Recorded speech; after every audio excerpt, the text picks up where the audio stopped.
اسکیف‌ها، سکایی‌ها. نام اسکیف‌ها از روی اشیاءهایی که از گورخانه‌های آنها که گورخانه‌های شاهی بودند و این اشیاءهای نقره‌گین و طلایین بودند، سکایی‌ها را در دنیا مشهور نمود. امروز در تمام آثارخانه‌های دنیا آثار اسکیف‌ها را دیدن ممکن است.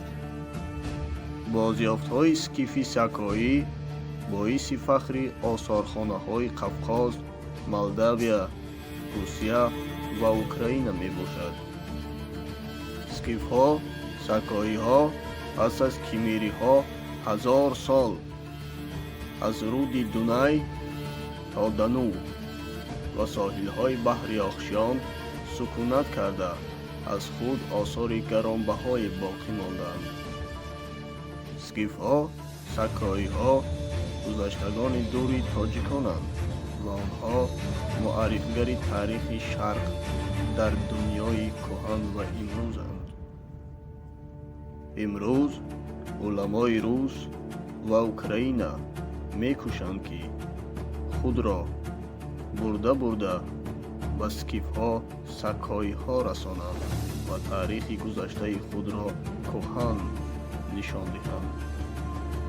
اسکیف‌ها، سکایی‌ها که یکی از قبیله‌های آریایی‌اند و مادها برای لشکرکشیشان به کشورهای همسایه مدد زیاد می‌رسانیدند.